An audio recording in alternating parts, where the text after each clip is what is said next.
Get him up. Saving this Chinese billet cut me loose. Where's your team? Wait, hang it right where it is. It's terminated. In the province. 26. Well, you do, big boy. Let's go. Now you put on your lucky ring. Ball coming up!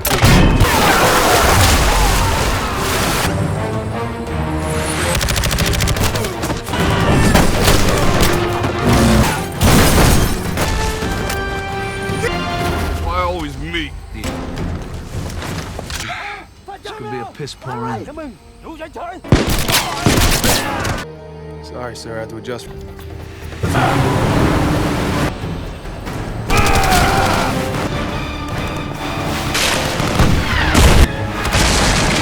Cavalry's here. It's about time!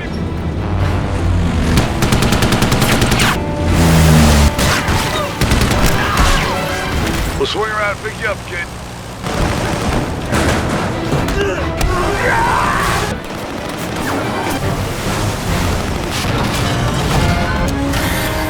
Shoot up! Fire! Relive!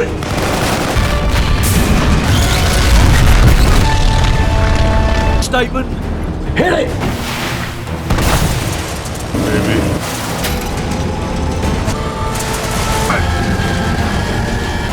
Here they get! Lucky ring. You're great. Belt him. Another piece of junk. On mine. Hey. Parachute good? Until tomorrow. Yeah, but Yeah, get my... Then who am I supposed to pick up?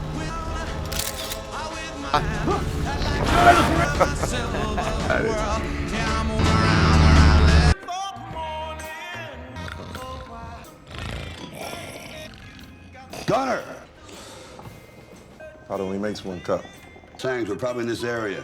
You're ready. Do what you gotta do.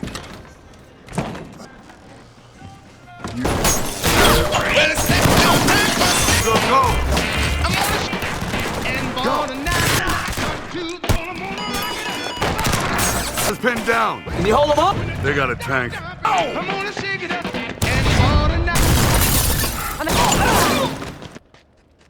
Hey, who did? Where are the shooters? Barney. Barney. Booker. Been better. Didn't buy it. Well, now you... Hail Caesar. And back. But I haven't. But after 5 days of act... Hey, Booker. Great to see you.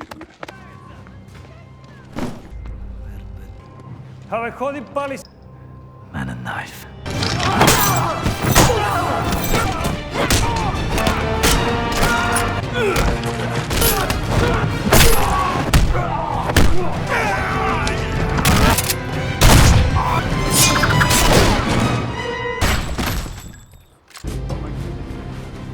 Good.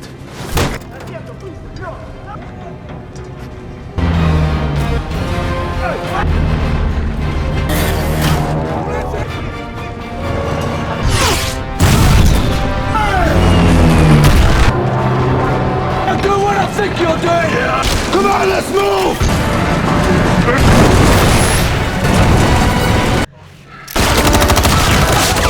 We're too late! What? The platoon...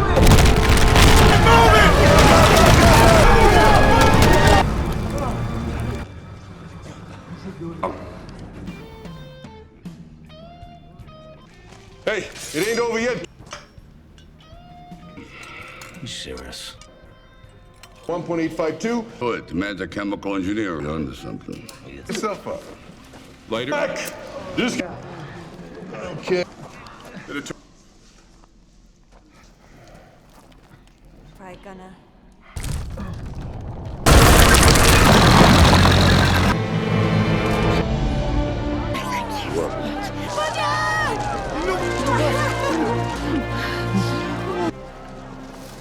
I'll be seeing you around, Trench. Right.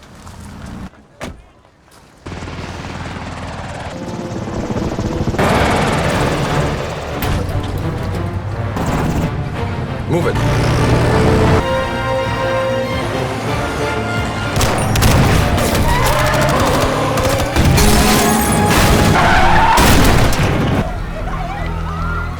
Get the rest of the nuke!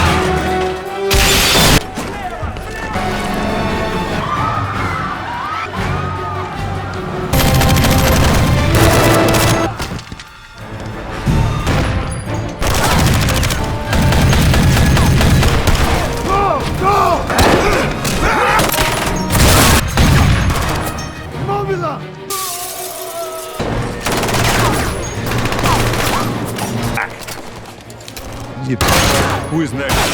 Goodbye! I want to make some money! Move! Trench! Get it!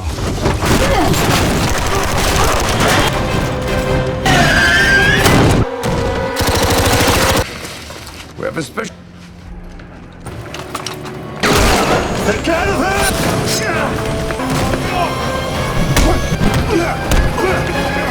This way!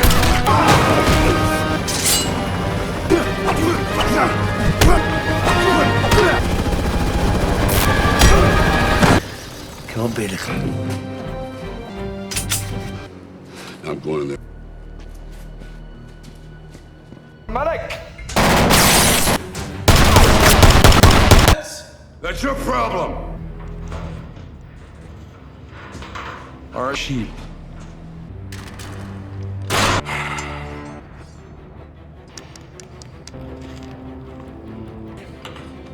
Man up. I'm not gonna hurt you.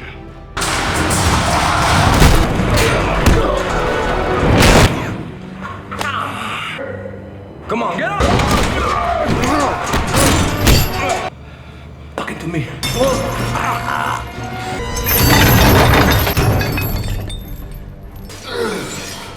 Here we are, you and I. Like, how did you call it? Somebody's dying.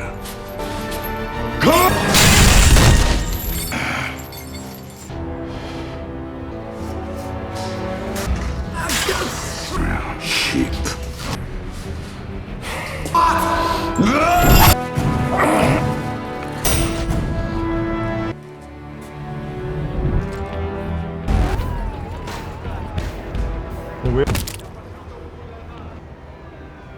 Hey guys, today we're diving headfirst into the Expendables 2, where the explosions are bigger, the muscles are more defined, and the one-liners are, well, still one-liners. Get ready for a high-octane trip down memory lane with Barney Ross and his crew of old-school action heroes. This film is pure adrenaline from start to finish, a love letter to the 80s and 90s action flicks we all grew up with. We're going to break down every explosive moment, every bone-crunching fight, and every epic team-up. This is a passion project for me, and a like or a subscribe is the best way to show your support. So if you're on board, join the crew. If not, thanks for watching anyway. We kick things off with a bang, literally. The Expendables, including Barney, Christmas, Gunner, Toll Road, Caesar, and the fresh-faced Billy the Kid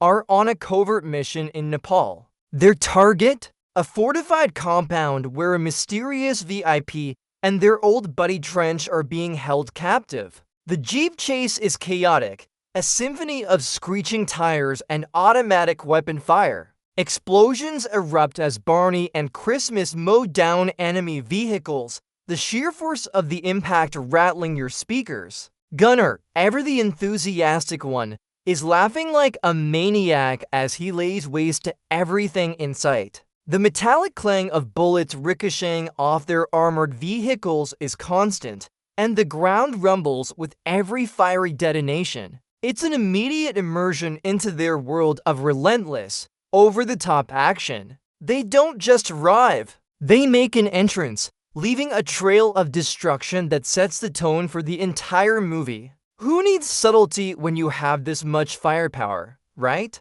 Once inside the fortress, the team splits up, each member doing what they do best. Yin Yang, with his lightning-fast martial arts, is a blur of calculated movements. The soft thud of his kicks and the sharp crack of his punches echo through the stone corridors as he dispatches guards with effortless grace. It's a beautifully choreographed ballet of violence. Meanwhile, Christmas is doing what he does best, throwing knives with pinpoint accuracy. The sickening thwack of blades finding their targets is a constant reminder of his deadly precision.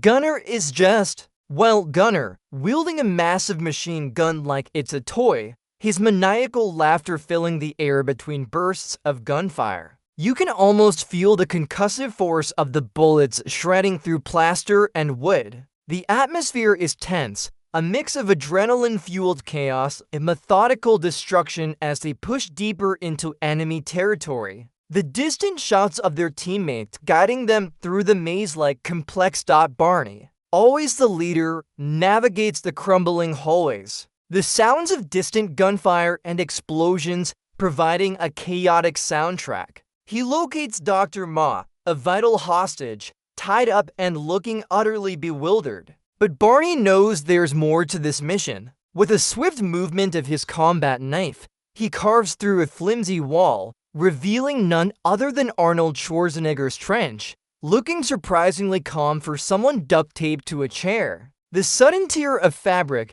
and wood as Barney frees him is almost comically understated for such an impactful reveal. Trench, of course, isn't just going to sit there. He immediately grabs a weapon and joins the fray, adding another layer of heavy artillery to the mix. It's like an action figure reunion, and the enemy really didn't stand a chance once these two heavyweights teamed up. The thud of Trench's first punch landing on a guard almost makes you wince. With their target secured, it's time for the signature Expendables exit, meaning more explosions and utter chaos. They pile into their custom-built cargo plane, but not before realizing they forgot something. Oh, just a whole helicopter. Because why drive away when you can fly away with a captured helicopter swinging from a rope? The roar of the plane's engines fills the air, a deep, guttural rumble that vibrates through your chest. As they lift off, the entire compound erupts in a massive fireball, the concussive blast rattling the plane and painting the sky an angry orange. The whoosh of the flames and the deep, satisfying boom of the detonation is pure cinematic bliss. Yin Yang making his grand exit from the team, but not before a brief, hilarious farewell with Gunner, leaps from the plane mid-flight onto the helicopter, a truly iconic. Only in this movie moment, it's a perfect cap to an insane opening sequence, solidifying their reputation for leaving nothing but scorched earth behind. Back at their makeshift base, the dust settles, literally and figuratively. The guys are unwinding in their own unique ways, of course. Christmas is casually flicking his knives at a dartboard with unerring accuracy. You can almost hear the soft whip as they embed themselves. Billy the Kid, the youngest and most introspective of the bunch, is on his laptop, video chatting with his girlfriend. His wistful expression and the gentle murmur of his voice hint at a desire for a normal life, a stark contrast to the relentless chaos they usually inhabit. It's a brief, quiet moment that humanizes these titans of destruction. You get a sense of the camaraderie, the ease they have with each other, but also the underlying yearning for something more for some of them. It's a well-placed breather, giving us a chance to connect with the characters before the next storm hits, a rare moment of peace before the inevitable next wave of mayhem. The peace is, of course, short-lived. Bruce Willis's Mr. Church crashes the party, not with cake, but with demands. He reminds Barney of a previous debt, which, let's be honest, probably involves about 3 continents and a few small armies. He's not asking. He's telling them to take on a simple retrieval mission in Albania, get a package from a downed plane. Sounds easy, right? Spoilers, it never is. Church also introduces Maggie Chan, played by the formidable Yunnan, a technical expert who will be joining the crew. Her quiet competence immediately sets her apart from the testosterone-fueled chaos. The tension between Church and Barney is palpable, a low growl of mutual respect and barely concealed annoyance. The subtle crackle of the tablet screen as Church hands it over, displaying classified information, pulls us back into the world of espionage and danger. This new mission, despite Church's dismissive tone, clearly holds more peril than he's letting on dot as the team preps for their flight to Albania. There's a quieter, more reflective moment. Billy approaches Barney, confiding his plans to leave the Expendables after this mission to be with his girlfriend. You can hear the genuine sincerity in his voice, almost a nervous tremor, as he articulates his desire for a normal life. Barney, for all his gruff exterior, listens intently, a rare moment of paternal understanding from the grizzled leader. The underlying hum of the plane's engines as they taxi down the runway creates a melancholic backdrop to this conversation, almost foreshadowing trouble. Maggie observes the team with a quiet intensity, taking in their unique dynamics and individual quirks. The sheer size and power of the aircraft as it finally lifts off. The powerful roar of the engines signify not just a physical journey, but an emotional one, setting them on a path from which there will be no easy return. Little do they know, this last job for Billy will truly be his last. They arrive in the desolate, mist-shrouded wilderness of Albania. The silence of the forest is broken only by the crunch of leaves and twigs underfoot as the team moves through the dense undergrowth. Maggie, with her advanced tech, guides them through the treacherous terrain, her quiet professionalism a sharp contrast to the gruff banter of the men. You can practically taste the damp earth and feel the chill in the air. The hushed whispers of communication, the soft click of weapons being readied, create an unnerving tension. It's a suspenseful buildup, a deliberate slowdown after the bombastic opening, making you acutely aware of their vulnerability in this unknown environment. The only sound is their careful footsteps and the distant chirping of unseen birds, a calm before the next storm that's brewing just over the horizon. The audience knows something bad is coming. The silence practically screams it. They eventually locate the downed plane, a mangled hulk of metal half buried in the earth. The twisted wreckage groans in the wind, a somber monument to its unfortunate demise. Barney tasks Billy with retrieving the package from the plane's interior, a delicate operation given the unstable structure. The faint metallic creak as Billy squeezes through the narrow opening, the soft clink of the package as he carefully extracts it, are the only sounds. Maggie, ever vigilant, scans the perimeter with her tablet, her fingers dancing across the screen, searching for any anomalies. The air is thick with anticipation, the team's faces grim and focused. It's a quiet moment, but filled with a simmering tension, like a fuse slowly burning down. We all know this can't possibly go smoothly. It's an Expendables movie after all. And this isn't just any package. It contains a map to 3 tons of weapons-grade plutonium. Just a casual Tuesday for these guys. Apparently, just as they think they're in the clear, the chilling silence of the forest is shattered. Jean Vilain, played with menacing charisma by Jean-Claude Van Damme, emerges from the trees, flanked by his heavily armed thugs. The sudden rustle of leaves, the metallic click of weapons being cocked, immediately sends a jolt of fear through the scene. Vilain grabs Billy, placing a knife to his throat, escalating the tension to unbearable levels. The air crackles with menace, the metallic sheen of Vilain's knife glinting dangerously. Barney tries to negotiate, but Vilain is a man beyond reason, a true sadist. He demands the package, his voice a low, gravelly snarl that sends shivers down your spine. The crackle of leaves under the mercenaries' boots as they encircle the Expendables confirms their dire predicament. It's a classic standoff, but with a palpable sense of dread, because something feels different this time. It's not just about winning, it's about survival. Barney, seeing no other option to save Billy, reluctantly hands over the package. The soft walk of the cylindrical map hitting Vilain's palm signals a momentary victory for the villain. But then, in a shockingly cold-blooded move, Vilain delivers a brutal, swift stab to Billy's chest. The guttural gasp from Billy, followed by the sickening thud of his body hitting the dirt, is a moment that rips through the usual action movie bravado. It's not a clean shot, it's a vicious, personal act of cruelty designed to inflict maximum pain on Barney and the team. The collective growl of anguish from the Expendables, particularly Barney and Christmas, is almost deafening in its intensity. This isn't just another bad guy. This is a monster who has broken their sacred code. The crisp sound of Vilain walking away, his cruel laughter echoing, is a taunt that cuts deeper than any bullet. The silence that follows, save for the ragged breathing of the grieving team, is truly heartbreaking. This loss changes everything.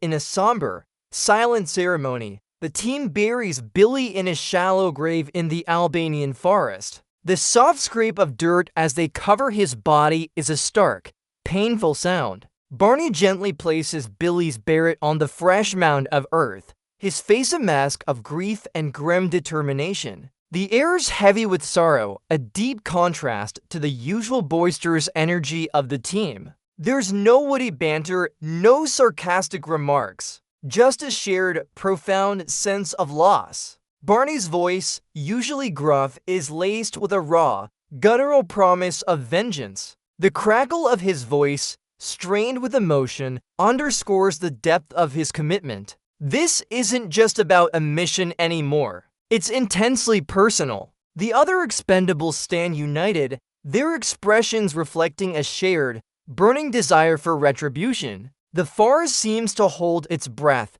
witnessing the birth of a blood feud. You can almost feel the collective shift in their resolve, turning their grief into a cold, hard purpose. The mission now irrevocably altered. The team is back on the plane, but the mood is heavy. Maggie, though new to the crew, shares their grief and their burning desire for justice. She works tirelessly at her laptop, her fingers flying across the keyboard, sifting through satellite feeds and hacking into local networks to track Vilain's movements. The soft hum of the laptop and the rhythmic click of the keys are the only sounds, a counterpoint to the silent, simmering rage of the men. Barney watches over her shoulder, his gaze intense, a physical manifestation of his impatience for vengeance. Every flicker on the screen, every intercepted communication, brings them closer to their prey. The whirring of the plane's engines feels less like transport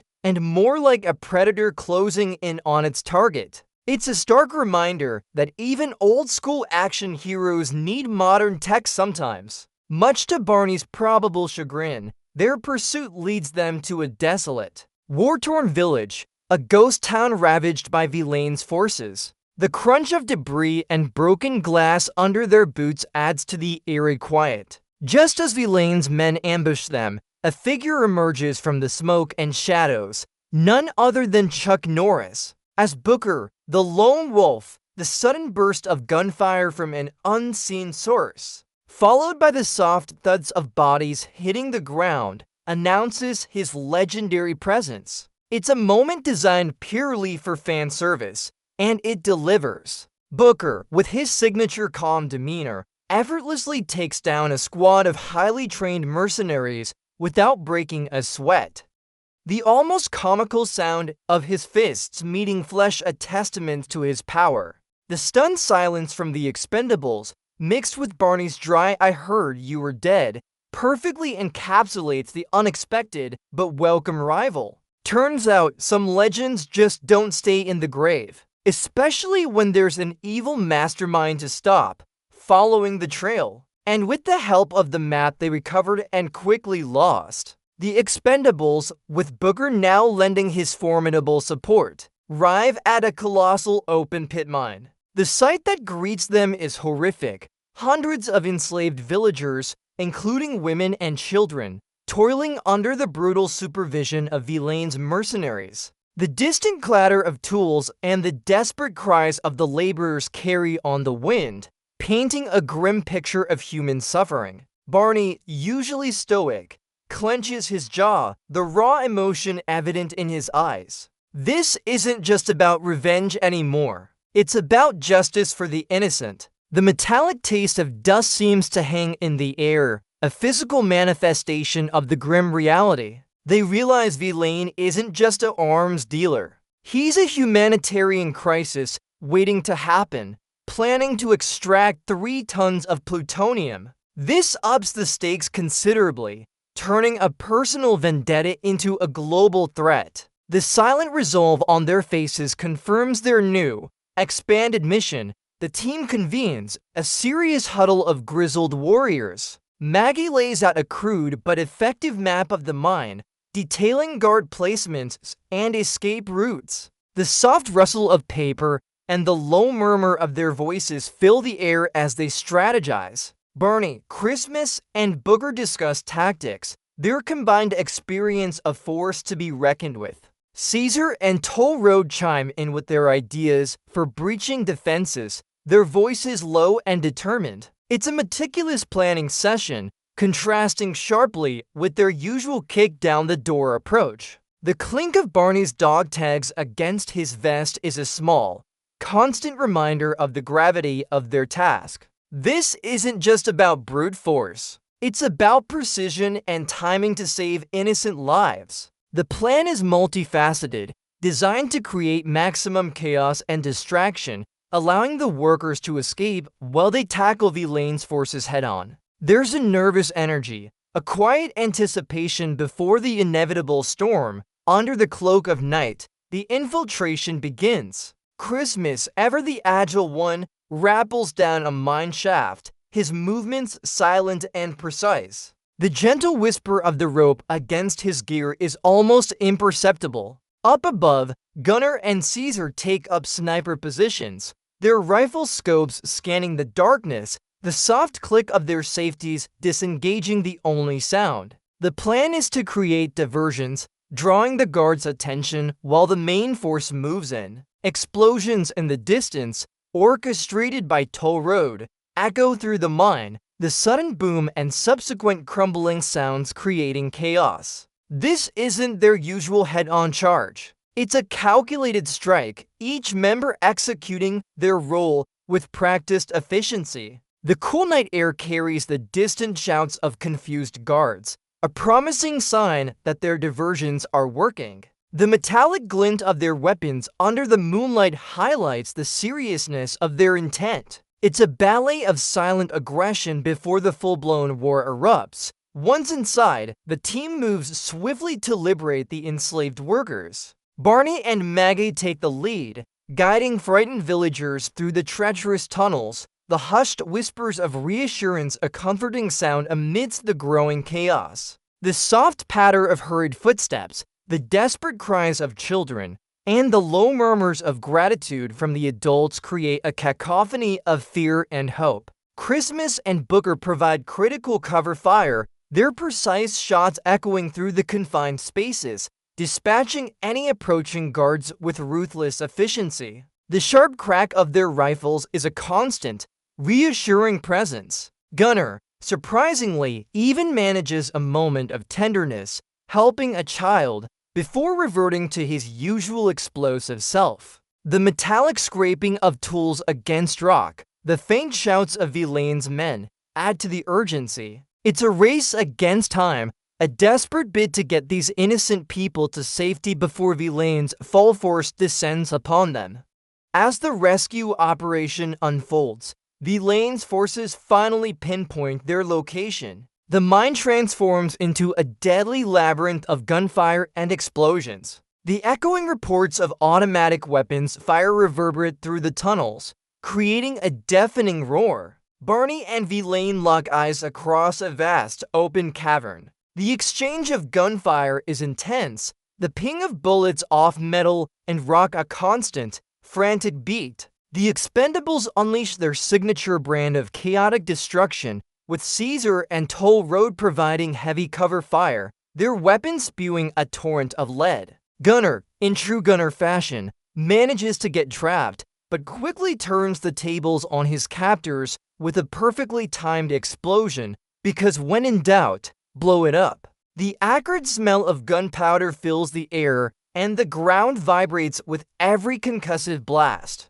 This isn't just a firefight. It's a desperate struggle for survival in a confined, dangerous space, ratcheting up the tension with every close call just as the Expendables gain the upper hand. Vilain, proving he's more snake than man, makes his cowardly escape in a heavily armored truck, leaving his loyal or perhaps just terrified men to face the music. The screech of tires and the roar of the truck's engine echo through the mine as it races away. Barney, fueled by a fresh wave of rage, orders the team to pursue. The relentless thrum of their own vehicles as they give chase is a primal sound of pursuit. Christmas, always resourceful, uses a motorcycle because why not? To catch up, performing incredible stunts. The crack of his knife hitting the truck's tires is pure cinematic satisfaction. This isn't just a chase. It's a hunt,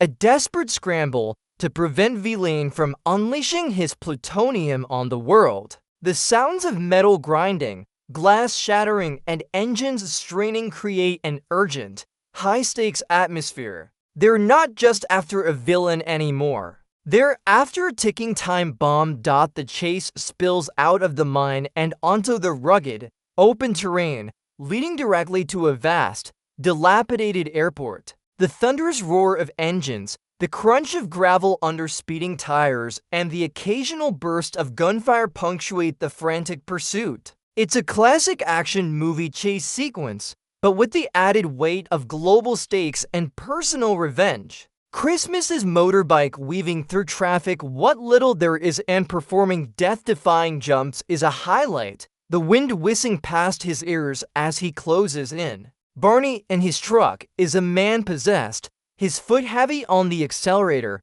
determined to catch Vilain before he can board a plane with his deadly cargo. The sense of urgency is palpable, with the stark, industrial landscape of the airport looming larger with every passing second. The metallic clank and rumble of the vehicles are a constant, driving first towards the inevitable. Colossal confrontation, just when Vilain's forces seem to have the upper hand at the airport. Threatening to turn the tide, the cavalry arrives. Not just any cavalry, mind you, but Church and Trench, making a grand, dramatic entrance in a helicopter. The powerful whoosh and thud of the helicopter's blades as it descends, coupled with the immediate spray of heavy machine gun fire, signals a major turning point. Arnold Schwarzenegger and Bruce Willis together in an action movie. It's like Christmas, Thanksgiving, and your birthday all rolled into one for action fans.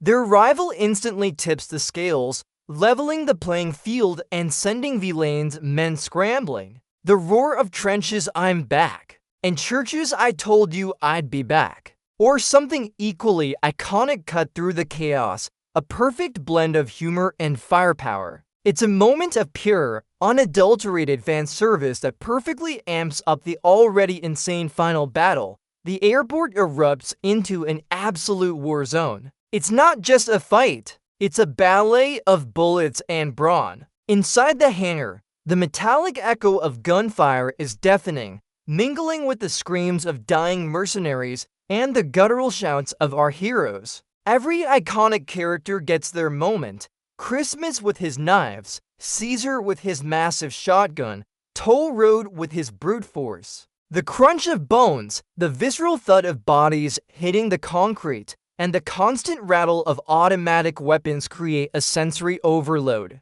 Gunner, of course, is gleefully creating more explosions than a fireworks factory on the 4th of July. The sharp whistle of rockets and the earth-shaking boom of detonations are constant. It's a symphony of destruction, a glorious, over-the-top spectacle where every punch lands with a satisfying smack and every explosion reverberates deep in your chest. This is what you came to see. Pure, unfiltered action where the good guys just keep coming. The chaos continues, escalating with every passing second. Booker, the lone wolf, is a whirlwind of precision and power, silently dismantling Vilain's forces with his legendary martial arts. The soft, rhythmic thud of his kicks and the quick, sharp snap of breaking bones are almost balletic amidst the surrounding mayhem. Church and Trench, finally fighting side by side, are an unstoppable force,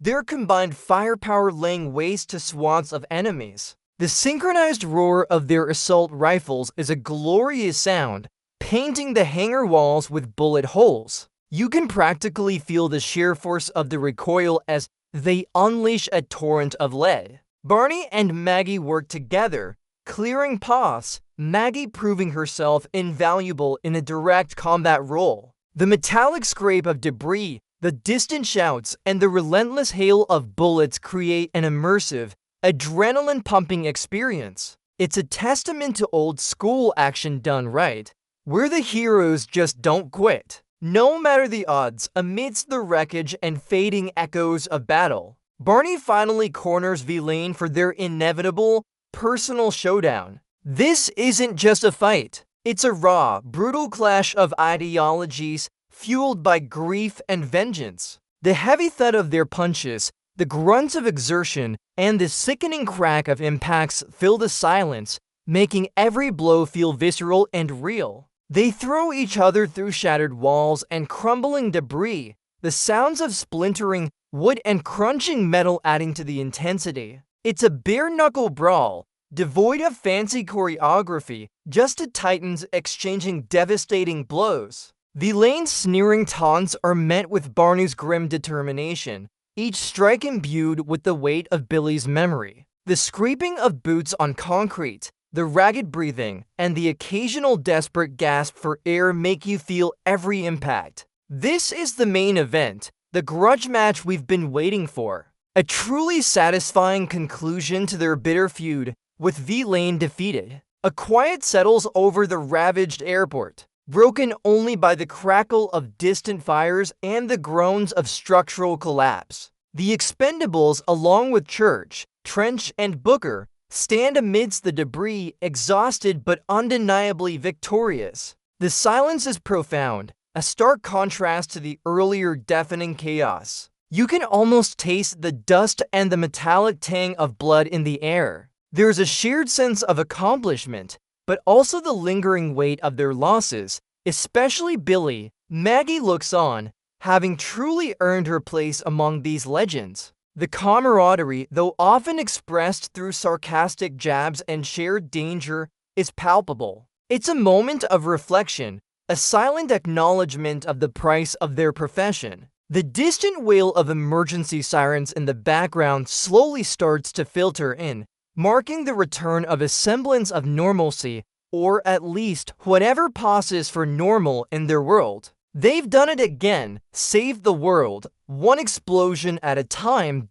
As the Expendables fly home, Barney opens the final, poignant package, a letter from Billy, written before the mission, detailing his hopes for a peaceful life away from the bloodshed. The quiet rustle of the paper, Barney's voice, rough with emotion, reading Billy's heartfelt words about his love and his dreams, creates a truly touching moment. The team listens in somber silence, each member reflecting on their own paths and sacrifices. It's a reminder of the human cost beneath all the explosions and heroics. The gentle hum of the plane's engines provides a soothing backdrop, carrying them away from the chaos and towards an uncertain future. This film, at its heart, reminds us that even the toughest heroes yearn for peace and connection, and that true strength lies not just in power, but in the bonds we forge and the legacy we leave. It's about more than just action.